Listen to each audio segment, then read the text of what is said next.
Hello, welcome to InSight. I'm Wendy Brokaw. Oregon wants you to vote and is making it super easy to check to see if you are registered to vote, and if not, to get registered. And to do this, it has once again enlisted the help of Blobby and Friends, all part of a new information and public awareness campaign from the Secretary of State, launched early in April. The idea is to get people to think of the state's elections website, OregonVotes.gov, as the reliable place for accurate elections information, and that includes ways to pre-bunk and debunk information that is false. Well, why use cheery blobs to get this message across? Why not? It seems all a great hit with all 36 county clerks, and here to break it all down for us is the Secretary of State Office of Communications Director, Laura Kearns. Thank you for joining us today, Laura. Thank you for having me. Blobby. I love it.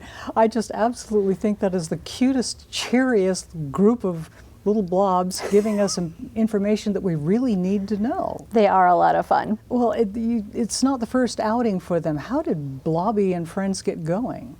Yeah, so we started our public service announcement campaign with Blobby and Friends in 2022. It's part of our Voting in Oregon Feels Good campaign. And the goal of this campaign is really twofold. So first, it's our attempt to get ahead of false information. We call this pre-bunking false information. Research into cognitive bias shows that people are predisposed to believe the first piece of information they see. So if we can get them with accurate, trusted information before they're exposed to false information, they're going to be less susceptible to being misled. And then the second goal of the campaign is it really is intended to be silly and fun and attention-getting. Yeah. You know, we needed a campaign that could compete in a really crowded media environment. We know people aren't reading the news every single day. They're not going onto our website every single day. So we wanted something that would be fun to grab their attention. And we know that it works. We were doing this since 2022, and in that year, we found an increase of 250% more people coming to our website looking at accurate information. That is hundreds of thousands of people seeing this information that they otherwise would not have without the campaign. Well, before we're seeing that wonderful PSA, I wanted to ask a question about the May primary on the 21st. Every primary season, there is confusion, maybe even resentment, upset. People expect one kind of ballot and they're not getting it. And there's anger. And tell us about what goes on. Yeah, so unless you're steeped in elections, it can be really confusing. Oregon has opted to go with what we call closed primaries. And that means the major political parties have a choice. They can close the primary so that only people who are registered members of the party can vote in that election, or they could open it so anybody could vote. It turns out both of our major political parties have opted to have closed primaries, so you must be a registered member of that party to vote in that primary and to receive the ballot that would then have the candidate's name on it for that party. Well, that's confusing for people who are not registered with either party, and that means that they feel that they're an independent voter. It's got, they have an option to be an independent voter, I'll go with that. But that's not the solution either, is it? Correct. The terminology is a little confusing here. So we have a number of minor political parties as well as the two major political parties, and the independent party is actually a minor political party.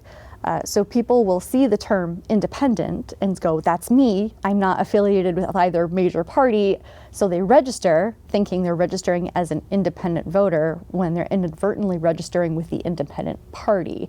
The term you should be looking for if you want to declare that you're not affiliated with any political campaign is to be an unaffiliated or not affiliated voter. And that is a box they can check off? It is. When you register to vote, you have the option to mark registering with any political party, or you can mark to be an unaffiliated voter. How sizable is the Oregon population of unaffiliated voters? I don't know the percentage off the top of my head, but I know it's quite sizable. There's a lot of people who have decided not to register with any political party and have just decided to be an unaffiliated voter. what will then be on their ballot in a primary election? Absolutely. So they'll still have plenty of races to vote in. There are ballot measures, there's local measures for your city, your county, and then of course there's plenty of races that are nonpartisan for nonpartisan offices, and those will show up on anyone's ballot, whether they're an unaffiliated voter or registered with any party. All right. Well, why don't we take a look at the security aspect of things? And that was what the PSA was about. Oregon elections are so secure. Let's take a look. Wow, voting in Oregon feels good. This must be why we have some of the highest turnout rates in the country every year. Ballots are mailed out weeks before Election Day, and each envelope has its own unique barcode. We can drop our ballot in a mailbox or USPS collection box if it's postmarked on or before Election Day, or bring it to an official drop site by 8 p.m. on election night. Then, we're able to observe the process, ensuring our elections are accurate, safe, and secure. Look at that! So many Oregon voters! First, ballots are marked received in the voter registration system. Then the signature is verified. There's even a system in place to help voters if their signature doesn't match. I'm so over the top happy right now! I think I could fly! After all the ballots have been counted and results are ready, they are uploaded to the state results website. But that's not all. Election officials perform final audits before certifying the results. I feel so good about voting in Oregon, I'm gonna dance across the St. John's Bridge. Well, that really was cute. But it gets a really important message across. Our elections are so secure. They absolutely are. There are a number of procedures we take to ensure the security of our elections. One of the great things is all of that information is available on our website, OregonVotes.gov. We really encourage people to go on and take a look at all the information we have there. We have plain language explainers for every facet of our election system. There's an absolute wealth of information about all the ways we work to protect the integrity of elections. And aside from the website, our county clerks are absolutely a trusted source of information. And we really encourage people, if they haven't already, to visit their county clerk's office. You know, we see time and time again, people come in, they're skeptical, they have doubts, they have concerns about elections. They spend an hour with the county clerk, they ask questions, they see things up front, and they always leave feeling that much more reassured in the process. That's a wonderful way to get to know your own county, the way it works there, because each county can do things slightly differently to get the job done. Absolutely. Well, why don't we start with how vote by mail works itself? We are pioneers, aren't we? We absolutely are. We were one of the first states to implement vote by mail in the year 2000. So we have over 20 years of experience with this. Yes. And it is one of the most convenient voting systems in the country. It is absolutely the gold standard. Ballots go out about 2 to 3 weeks before an election. So if the upcoming primary is May 21st, ballots will start going out May 1st. And that gives you ample time to really sit down and consider your choices, read through your voter's pamphlet before you mark up your ballot. And you can all do that in the comfort of your own home. And you can return your ballot at your convenience. Postage is already included. And you can either drop it in the mail, or you can use one of the many drop boxes we have across the state. If you choose to drop your ballot in a drop box, it has to be received by 8 p.m. on Election Day. And if you mail it back, thanks to the postmark rule of 2021, any ballot that is postmarked on or before Election Day can still be counted if it's received after Election Day by your county elections official up to 7 days later. Oh, that is information very valuable. Just make sure that it's postmarked. Yes, by the USPS, postmarked on or before Election Day, and it can still be counted. How are the votes counted? Yeah, so all counting is done at the county level, your county elections official. And with the exception of very small races where there's only a few hundred people voting, every election in Oregon is counted by machine. And the reason for that is machine counting is faster and more accurate than hand counts. We go to great lengths to ensure the security and the accuracy of these machines. So first of all, they are never connected to the internet, so hacking is not an issue. And they are tested 3 times. First, long before an election, right before an election, and also right after. And this happens for every major election. And Yeah, we really just do that to ensure that these machines are accurate. How are deceased people kept off the voter rolls and from receiving ballots? It's a great question, and it's one that we get a lot. And the short answer is data sharing. So the Secretary of State Elections Division receives state-level data from the Oregon State Vital Records Division at the Oregon Health Authority. And we also engage in federal data sharing through the Electronic Information Registration Center, otherwise known as ERIC. So we have lots of data sharing that goes on state and federally. County elections officials, of course, are a part of this as well. And we are just continuously updating our voter rolls to detect and remove deceased individuals and to prevent those from trying to vote on behalf of someone who's deceased. And of course, there are other preventative measures in place as well. So for instance, if someone tried to cast a ballot on behalf of someone who was deceased, their ballot would be rejected because it would fail the signature matching verification. And of course, it is always worth noting, it is a felony to attempt to vote for a ballot that's not yours. And how does Oregon ensure the results of the election? So since 2008, after every election, we have been required to engage what we call post-election audits. These audits occur in all 36 counties after every major election, and what they consist of is the county clerk taking a random sample of ballots, and they do a hand count of those ballots to verify the accuracy of the machine count. And we take the results of every single audit and put it on our website. Folks are welcome to go on and see the results for themselves. And since we've been doing this in 2008, every single post-election audit has verified that the certified results were correct. Amazing, the effort that goes into getting that result.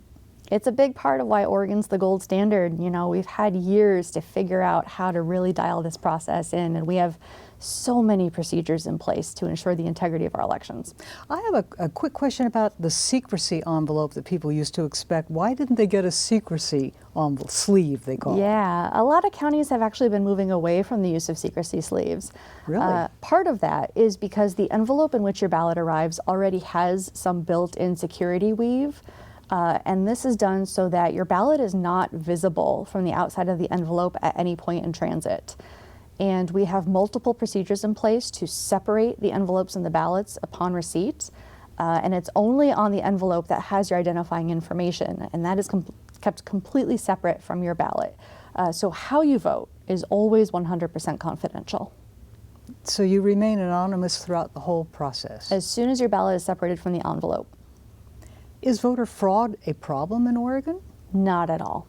Voter fraud is exceedingly rare. And the Legislative Fiscal Office has crunched the numbers on this. They looked at a period of about 20 years worth of elections, and they found out of 60.9 million ballots cast, there were only 38 convictions, criminal convictions of voter fraud. 38 out of 60.9 million. So if that number were expressed as a percentage, it would be a tiny portion of a small amount of less than 1%. It is not exaggerating to say you are more likely to get struck by lightning than you are to find voter fraud. Good to know. Let's go on to debunking myths or pre-bunking myths. Do you find from people contacting the Secretary of State's office that people come in kind of having a mindset of information that maybe they didn't know was full of misleading or information to begin with? Yeah, false information is a huge challenge for us. Even the terminology is confusing, right? You have misinformation, disinformation, malinformation. So we like to use the term false information kind of as a good catch-all for all of these. And it is as prolific as it ever has been. It is not going away anytime soon. There's a couple of tips we like to tell people on how to spot false information and, importantly, how to stop it from spreading. One of the big red flags with false information is that it is designed to push your buttons. It is designed to elicit an emotional response so that you'll hopefully then share it without thinking too much about it. And this is something that we are all susceptible to. We are all influenced by media. But it's really easy to prevent the spread of false information by just a couple of steps. we really hope folks take a breath, look at it. First of all, think, where is the source? Where is this coming from? Is this coming from a trusted source, like your county elections official, or is it coming from some random person on Facebook? And is there data, evidence, anything to support what they're saying? So just because you see something, don't assume it's true if there's not any data to back it up. And really, it's the informed voter who is our best protection against attacks on our democracy, because that's really what false information is. It's an attempt to undermine faith in our election systems because it's going after the very foundational aspect of our democracy, which is voting. There is a partnership with the News Literacy Project, the Walter Cronkite School of Journalism and Mass Communications at Arizona State University, and Stony Brook University School of Journalism. They have forwarded a bunch of things that people can use to as a guide.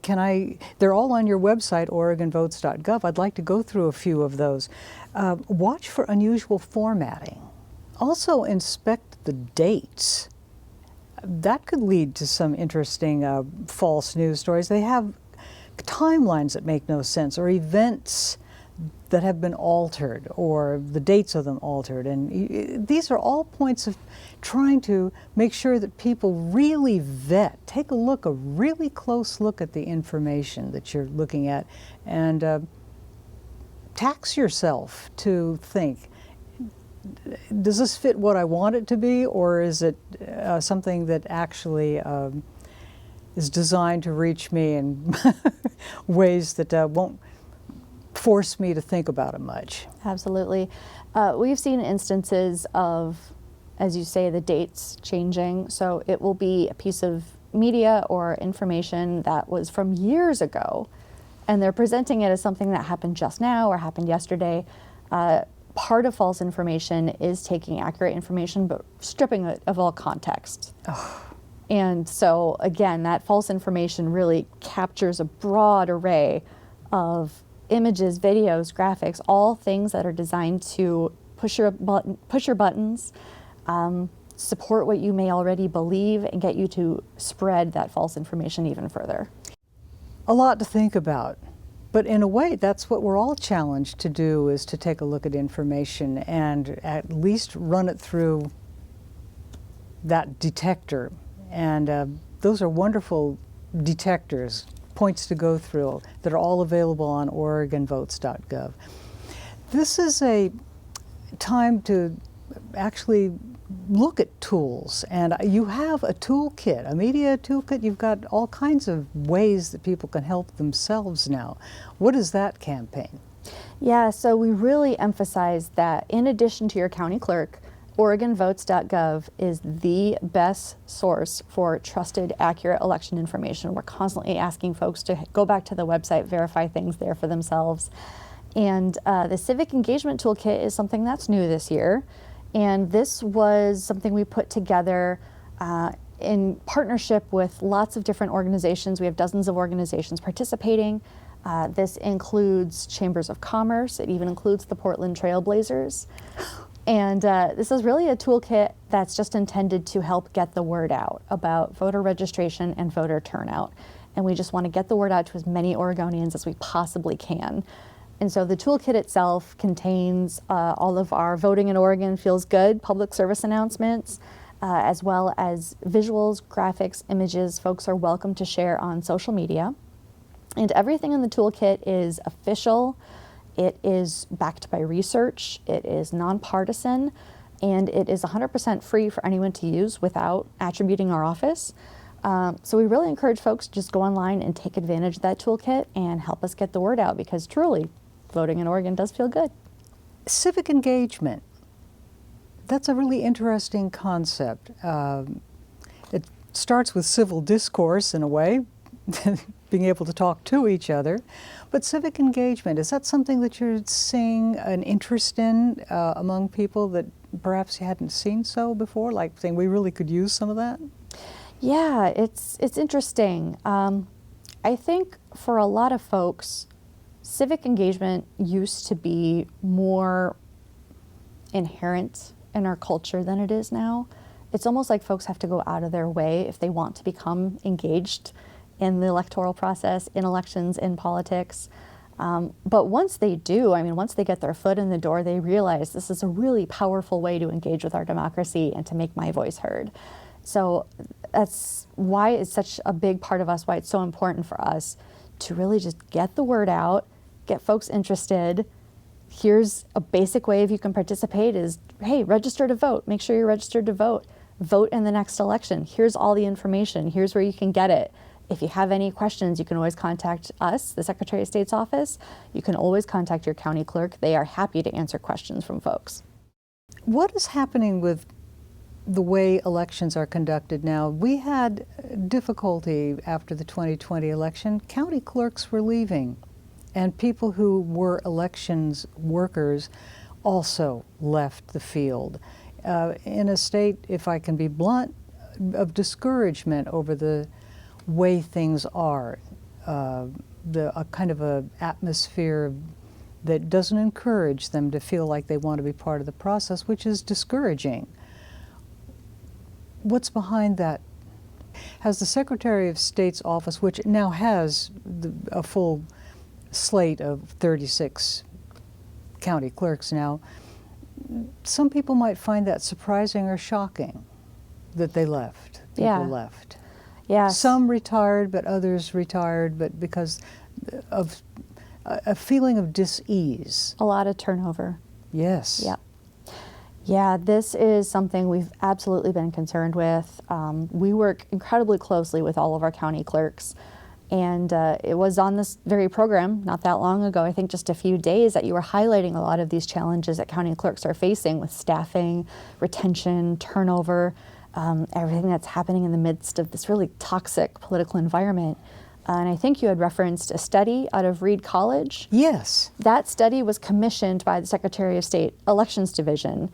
We knew this was a problem. We wanted to really figure out what was happening, why, what was going on. So that study has been incredibly valuable in highlighting a lot of these challenges our county clerks are facing.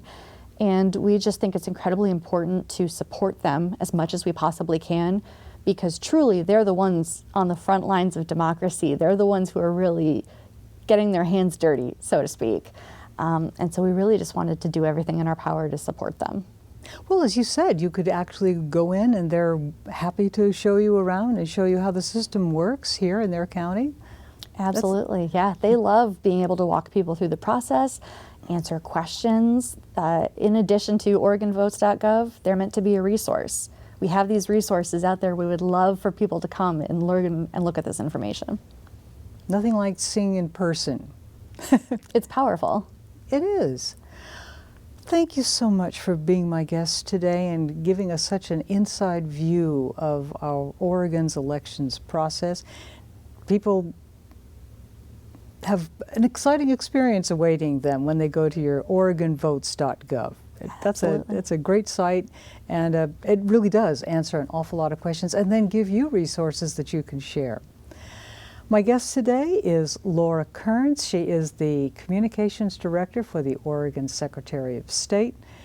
And I hope we have you back sometime. This was fun. Thanks for having me. Blobby and Friends. Yes, we love Blobby. Oh, I could say love Blobby and Friends. And thank you for joining us today on InSight. I'm Wendy Brokaw.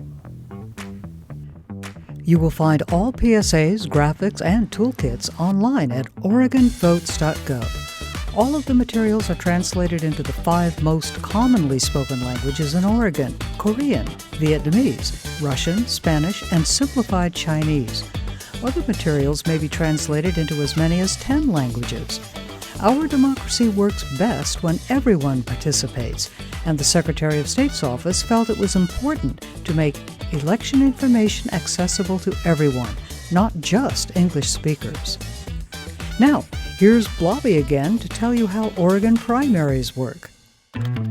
I checked my voter registration online and I am ready to vote. I feel amazing. Hey, you! Did you know the Republican and Democratic parties have closed primaries? That means you need to register with one of them to vote in their primary election. Or you could register with a minor party or not be affiliated with any party at all. You get to choose. That's why your ballot may have different candidates than mine. Oh, wow! I'm gonna hike around Crater Lake and treat myself to clam chowder at the coast. Don't know how to check if you're registered? Just visit OregonVotes.gov and be sure to check at least 21 days before the May election to make any updates. I feel incredible! Who wants to frolic in some tulips?